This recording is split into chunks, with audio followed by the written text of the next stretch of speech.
Action. Cut. Lovely. Hi, welcome to our new blog.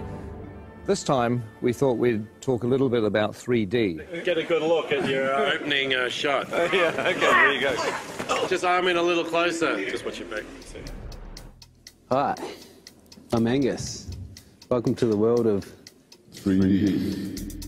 Shooting The Hobbit in 3D is a dream come true. I mean, if I had the ability to shoot Lord of the Rings in 3D, I certainly would have done it. What I actually did on The Lord of the Rings is I had a 3D camera taking 3D photographs. Hopefully, one day, maybe even on 3D Blu-ray, we might be able to actually show you some of the 3D photos from 10 or 12 years ago. 3D, and I've got reading glasses. It's all good. But now, the reality is that it's not that difficult to shoot in 3D. I love it when a film draws you in and you become part of the experience. And 3D helps immerse you in the film.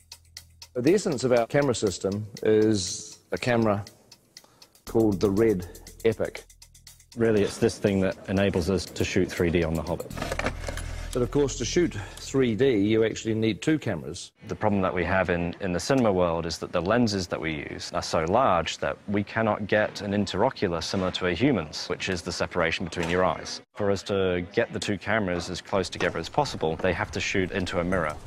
We have to use a mirror system, which is a rig that's designed by a company called 3Reality. one's left eye, one's the right eye. One shoots through a mirror, the other one bounces off a mirror, and so the two images are perfectly overlaid. With using two eyes, we can move the cameras apart and also, more importantly, is find a convergence point. For example, see around someone's face, just like you're looking at a friend. The convergence point is the screen plane itself. 3D forms two places: positive space, which is inside the box, what you see behind the person who's standing on the screen, and negative space, which is what you feel comes out into the audience, an arm, a bullet, or whatever you want. And the whole idea with these rigs is you can change the interocular and the convergence as we're shooting. We can see that separation on a 2D screen with a left and a right eye overlay. So we can do this live throughout a shot, changing our 3D effect the whole way through. Roll sound.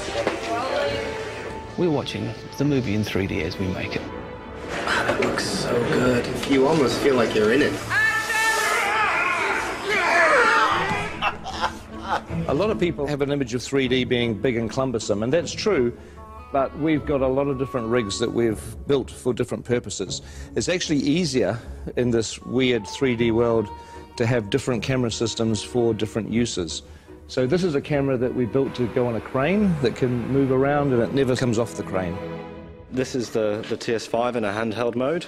It's our main workhorse camera. It's light, it's small, so it allows Peter to get into very tight, narrow corridors and caves as if he would with a 2D camera. Oh, yes, yes, yes. You know, mobile camera work has always been very important for the films that I've made, and the last thing I wanted to do when we went to 3D was to restrict or change the shooting style. So with the camera doing the help as well, you don't need me to do much. It was very important for The Hobbit that we feel like the same filmmakers have gone back into Middle-earth to tell a new story. We're shooting at the same speed as you'd shoot 2D. Dollies, cranes, Steadicam, we put it on the shoulder and we shoot handheld. The same as we would always shoot a movie. Of course, once you've got 3 or 4 cameras for main unit, you need 3 or 4 cameras for second unit, which is 8 cameras, which is really 16 cameras. This is a world of the Hobbit camera department. We have 48 Red Epic cameras, and they're on 17 3D rigs. This one's called Walter, which was my grandfather. This one's Ronald, my uncle. Emily was Fran's grandmother. Perkins was actually Fran's dog. Witchy Poo, Frank, Bill is my dad. Fergus is the name of one of our pugs. Tricky Woo, that's the name of Pekingese. Stan is another one of our pugs. There's cameras called John and Paul, George and Ringo, who are not relations of mine. Are we having fun? Yay! We're not shooting film, we shoot digitally. We shoot onto these cards, which slot in the side of the camera. And each one of these is 128 gig. On top of that, you're shooting at 5K resolution. A very sharp, clear image. Needs like a chart, but you know, like 5K's there, 4K's about there, and then your 1080 home TV is down here. So It gives you sort of an idea of the amount of information that we're actually capturing on these. Let's do another one of those. 48 frames, yes. Yep. We're shooting the Hobbit at a higher frame rate at 48 frames per second, which is twice the normal 24 frames. The human eye sees 60 frames a second, so 48 frames is more of a natural progression toward giving the viewer what they would actually see in the real world. The people who have seen scenes of The Hobbit at 48 frames a second often say that it's like the back of the cinema has had a hole cut out of it where the screen is and you're actually looking into the real world. Once you add stereo and it gives you that extra ability to control depth, you can devise ways in which it can become part of the storytelling of the film. For instance, in Mirkwood, we really play on the fact that it's a forest that's kind of hallucinogenic almost. It draws you in. It makes you part of it and you may never get out. What we want is just to stay where you are and then... Stay back! Stay where you are! Mirkwood is a big forest and it's full of vines and sinister-looking trees, I suppose you say. It has a lot of things hanging down, a lot of things coming from all sorts of angles, and it helps us with the 3D to be able to push into that and try and get the audience to feel that they're actually trying to move into the forest with the cameras and give it that dark and look over your shoulder feeling. Colour-wise, with the red camera, tends to eat colour a little, and so we add more colour. If you look at the ungraded footage, the trees look incredibly psychedelic. They look like they were painted in 1967. We wouldn't normally be quite as bold as this, even in Mirkwood, which is an enchanted forest, so it's like we oversaturate. Look! In the movie, they won't look anything like that. They'll be graded down and you'll just get the barest hint of colour in the finished film. They're coming back!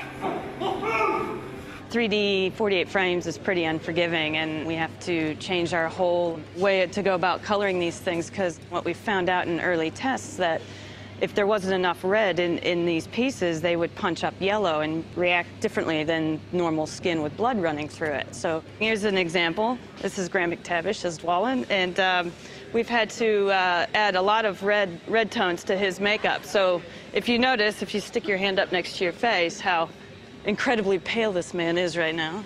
I've barely seen daylight for the last 6 months, that's fine. Yes. So we have to add the blood in the piece to make him look like a normal flesh tone. It looks freaky now, but on film it's going to read beautifully. Fingers crossed. With the 3D HD stuff, it is amazing how when people's hair moves around on the wigs, it has to actually be the real thing. It has to be real hair. And you find because the number of frames a second you're using and so on and so forth, if you've got real hair moving around, it just looks real. I've never worked on a film that's 48 frames per second and uses the cameras that we're using. It's challenging to look for fabrics that work. I know full well that a fabric that we bought ages ago for a dressing gown for Bilbo would probably make people feel sick if they saw it on camera. It's got spots on it with a little spot inside it, and it would just be like someone throwing stones at your face, I think. So I've avoided that fabric like the plague. It's in very poor taste! Others are just a joy to behold, and the camera picks it up and the audience could see every last detail. So in that sense, it's really exciting. This film is really breaking new grounds in many ways as far as the technology of the filming goes. But John and I are still working in our time-honoured methods of pencil and charcoal, composing pictures in 2D. And we thought we'd try and come up with some way of actually incorporating a 3D aspect into the way that we were producing the concept art. That might communicate more clearly to Peter and to the other technicians. So what we're doing is 2 drawings. One is in red, one is in blue, and the 3D glasses have a red lens and a blue lens, one for each eye.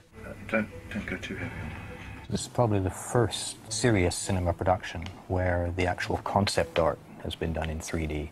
Rather than sharing just the same office, we're actually sharing basically the same vision. Vision, yeah.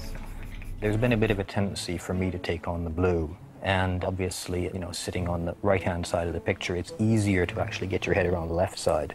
It doesn't make sense when you try and explain it like that. It's a huge help for Peter because we're actually proposing the full depths. I mean, it means Peter has to wear glasses when he looks at our art, but... Yeah. My God, coming at you, look at that. Whoa! If you happen to have a pair of glasses like these at home, you should be able to see the artwork in 3D. You look great. Very three-dimensional. You've definitely improved. I know. So I hope you found this blog interesting. I know it's a little frustrating because just about everything we've been talking about you can't actually see at the moment. You can't see the 3D, you can't see the 48 frames, you can't see the 5K, but you will. December 2012, you'll finally get a chance to see what we've been talking about.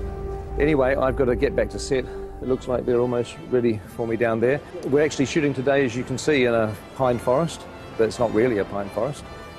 It's a polystyrene and plaster pine forest. But very shortly, we're going to be leaving the studio and moving on to locations for a few months. So the next time we see you will be from a location somewhere in New Zealand. Catch up with you soon.